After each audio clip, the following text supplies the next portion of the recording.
Olá, meus cumprimentos a todos, aqui estou eu para mais um vídeo, dando continuidade ao estudo do livro Jesus e Atualidade, uma psicografia do Divaldo Pereira Franco, pelo espírito Joana de Ângeles. Nós estamos no capítulo 11 de um livro que tem 20 capítulos relativamente curtos, e supostamente simples. É o primeiro volume da série psicológica da Joana de Ângeles. Eu digo supostamente porque, na verdade, são capítulos bastante densos, que a gente precisa parar para entender exatamente, ou quase que exatamente, muito entre aspas, o que a Joana está falando. O capítulo que nós vamos estudar hoje tem como título Jesus e Decisão. Antes de nós entrarmos no capítulo propriamente dito, eu gostaria de refletir um pouquinho sobre a questão da decisão. Porque nós temos muita dificuldade, nós que eu estou dizendo, os seres humanos, temos muita dificuldade de tomar uma decisão e manter essa decisão firme. Por exemplo, quantos de nós já decidiu que vai começar uma dieta? Na segunda-feira. Aí chega segunda-feira, a gente chega cheio de bom ânimo, dali a pouquinho desiste. Ou que a gente toma uma decisão de que vai fazer um curso. Se prepara, né, até compra todo o material, se matricula e não leva a cabo o tal do curso. Quantos de nós achamos que estamos profundamente interessados em alguma coisa e na hora H a gente vê que não é aquilo e a gente dá um passo atrás? É decisão, ou melhor, falta de decisão real. Então a Joana, nesse capítulo, que ela vai falar sobre a decisão, Jesus e a decisão, ela lança a mão basicamente daquela passagem de Jesus onde o jovem o procura dizendo que quer segui-lo. E Jesus coloca um desafio enorme para ele. Porque Jesus fala assim: deixa os mortos o cuidado de sepultar os seus mortos, mas tu vem construir no coração o reino de Deus. A princípio, a gente pensa assim, mas que coisa, né? Como é que pode Jesus fazer um tipo de desafio desse para um rapaz que tudo que ele queria era enterrar o pai dele que havia falecido, desencarnado? Aí a Joana aborda esse texto dando assim algumas hipóteses sobre as razões que fez com que o jovem pedisse a Jesus que o liberasse para que ele enterrasse o pai dele. E a Joana então diz o seguinte, que ele poderia perfeitamente ter uma das hipóteses, que ele realmente tinha uma intenção real de enterrar o pai dele, porém movido pelo desejo do testamento, né? Herdar alguma coisa do pai dele. Segundo, de mostrar para as pessoas o quão bom filho ele era por estar ali. E a Joana diz assim, o sepultamento do pai dele poderia ser feito por qualquer pessoa. Ele não precisaria estar pessoalmente para enterrar o pai. A gente falando assim parece bastante frio, né? Porque a gente quer estar ali até o final com o nosso ente querido, vê-lo enterrado. Aliás, diz que isso faz parte do luto, que nós precisamos ver o nosso ente querido enterrado, cremado, seja lá o que for, porque isso dá uma sensação de que realmente encerramos uma etapa. Mas a Joana ainda diz o seguinte, ela fala assim, que o rapaz, ele poderia estar muito cioso da sua juventude. Então pensar assim, mas como que eu vou abandonar tudo, eu que estou na flor da idade, para seguir Jesus? E aí, quando Jesus faz essa proposta para ele, ele repensa e volta atrás e decide não seguir Jesus. E ela ainda fala que o que prevaleceu no coração daquele jovem era os gozos materiais, né? Ele estava muito mais interessado em aproveitar os bens terrenos do que propriamente optar por seguir Jesus. Porque quando Jesus fala, deixar aos mortos o cuidado de enterrar os seus mortos, olha só, quem são os mortos? Eu, você somos mortos. Nessa perspectiva, nós somos mortos, porque a verdadeira vida não é essa vida que transcorre aqui na Terra. Então, nós que estamos encarnados, na verdade, nós estamos parcialmente vivos, porque nós estamos mortos, o nosso corpo é temporário, e quando a gente desencarna, aí sim a gente entra para a tal da vida eterna, que é a vida do Espírito. Então, quando Jesus fala, deixai aos mortos o cuidado de enterrar os seus mortos, ele está falando que nós, quando nós damos muita importância ao corpo físico, a gente abre mão de aproveitar o que a vida tem de mais verdadeiro, que é a vida do Espírito, é a vida espiritual. E ela também fala assim, vou ler, abre aspas, quiçá a preocupação a respeito da nova responsabilidade causasse no candidato um receio injustificado, levando-o à escusa com o argumento apresentado. O medo de assumir compromissos graves impede o desenvolvimento intelecto-moral do indivíduo, mantendo-o estacionado na rotina despreocupada e monótona do seu dia a dia. A mesma coisa, né? O jovem, ele fica balançado com a possibilidade de estar abrindo mão de coisas que ele, na verdade, reputava como mais importante, que era a vida terrena.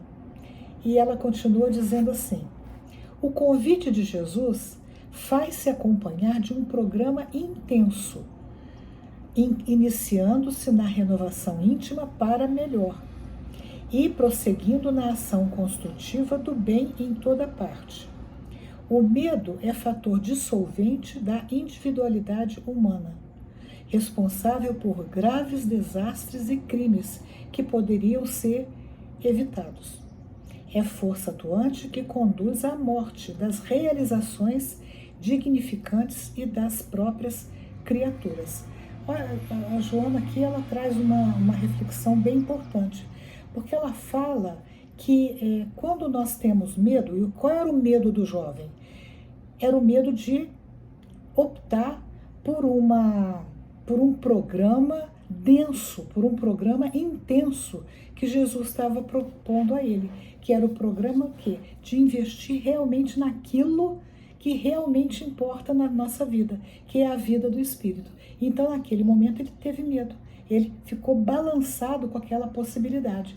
E ela, então, diz que esse medo nos traz graves prejuízos, porque a gente, quando tem esse tipo de medo, a gente abre mão daquilo que poderia se transformar em algo de fato valoroso para nós, que é, novamente falando, repetindo, a vida espiritual.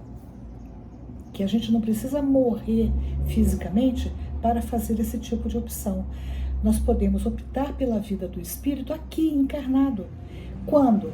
Quando a gente opta por fazer escolhas que vai nos dignificar, fazer o bem, optar por músicas que nos elevam, literatura saudável, a vida em família, ajudando os nossos familiares a darem um passo avante, investir em nós mesmos enquanto seres perenes, né, ou seja, eternos. E aqui eu quero abrir um parênteses, porque nós somos espíritos imortais. Por quê? Porque no momento em que nós somos criados, a partir daquele momento nós não morremos mais, nunca. O que morre é o nosso corpo físico, mas nós vivemos pela eternidade. Então nós somos eternos nesse sentido. E aí a Joana ainda fala que o jovem, ele, frágil como ele era ainda, ele optou por sepultar o pai dele e não voltou mais para atender ao convite de Jesus. E com isso ele perdeu uma grande oportunidade do seu crescimento verdadeiro. E ela diz ainda que muitos de nós fazemos isso, né? A gente conhece a proposta de Jesus e, no entanto, nós nos amedrontamos e recuamos, não seguimos, não vamos em frente, não abraçamos com força, né, com coragem, aquilo que Jesus propõe para nós. E aí, já no finalzinho do texto, ela diz assim: observa o que elegiste para a atual existência. Ela está falando conosco. Observa o que você elegeu, escolheu para a atual existência. Seguir a vida e vivê-la ou acumular recursos mortos para sepultá-los no esquecimento. Porque tudo que a gente acumula, materialmente falando, ela chama de tesouros mortos. Porque quando a gente morre, a gente larga tudo isso para trás, está morto. Eu não levo conta bancária, eu não levo roupa bonita, eu não levo a minha aparência física, eu não levo nada disso. O que eu levo, de fato, e que é o meu tesouro verdadeiro, que eu levo comigo, é tudo que eu escolhi de bom ou de ruim. Também tem isso, né? O que eu fiz de bom, eu levo.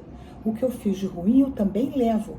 Portanto, é importante que a gente sempre escolha o melhor, para que nós, ao desencarnarmos, tenhamos um tesouro, um patrimônio do qual a gente não se envergonha, do qual a gente abraça e pensa, nossa, né? Eu cheguei nessa existência com um patrimônio X e eu estou levando 2x, eu estou levando muito melhor. Estou levando em termos de amizade, em termos de virtudes, em termos de amor ao próximo, em termos de conhecimento, né? Então, esse é o meu verdadeiro patrimônio. E ela continua ainda dizendo, a Joana: desnuda-te interiormente e contempla-te.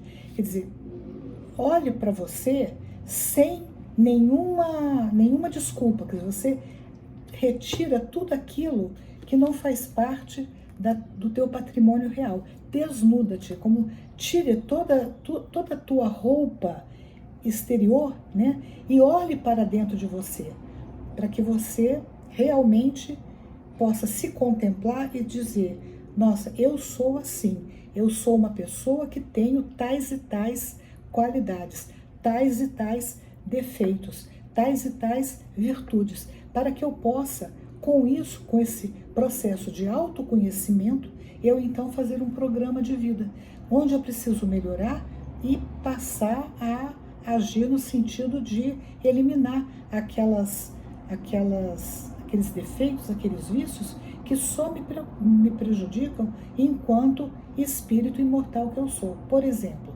se eu identificar em mim, e aí eu preciso me olhar com franqueza, por isso que ela fala, desnuda-te, olhe mesmo, não fique enfeitando a sua aparência, olhe exatamente do jeito que você é. Eu sou ciumenta? Aí eu vou procurar trabalhar, porque atrás do ciúme tem a insegurança. Então eu vou tentar enxergar as minhas virtudes. Por que eu sou inseguro? Por que eu acho que ninguém é capaz de gostar de mim como eu sou? Se eu identifico que a pessoa não gosta de mim do jeito que eu sou, eu vou me desnudar e olhar assim, onde que eu preciso melhorar. Por que as pessoas não têm prazer de ficar comigo? Eu preciso ter essa franqueza de olhar para mim mesma. Se eu, por outro lado, sou uma pessoa invejosa, por que eu invejo o que é dos outros e não valorizo o que eu já tenho? Também preciso olhar e dar nome aos bois, porque às vezes a pessoa fala, não, eu não sou invejosa. Aí dá um nome qualquer, bonitinho, para evitar falar sobre si próprio exatamente como a gente é. Então, isso é que é se desnudar. e se contemplar. E aí ela continuou dizendo: que possuis de real, que a morte não te arrebatará e que o seguirá contigo. É aquilo que a gente já falou, né? O que eu tenho de real? Porque o que é irreal, eu vou largar para trás. Não vou levar corpo, não vou levar conta bancária, não vou levar joia, não vou levar carro, não vou levar casa, não vou levar roupa bonita, não vou levar nem a minha aparência física, nada. E tudo isso vai ficar. Usa, continua Joana, de severidade neste exame de consciência e toma o lugar do jovem convidado. Quer dizer, usar de severidade, né, porque o jovem, o que a Joana está dizendo aqui é que ele não usou de total franqueza com relação à sua opção.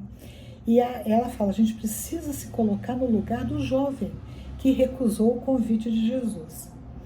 O que responderias a Jesus nesse momento? Se você fosse o jovem, o que você responderia para Jesus? Está fazendo essa pergunta que na verdade é para nós. Aí a Joana vai para o final do texto e ela diz assim, abre aspas, queixas-te dos problemas que te aturdem e os relacionas, ignorando ou tentando desconhecer que estás na terra para aprender e resgatar, reeducar-te. Olha ao redor e compreenderás o quanto é urgente que te decidas pelo melhor e duradouro para ti, como ser imortal que és.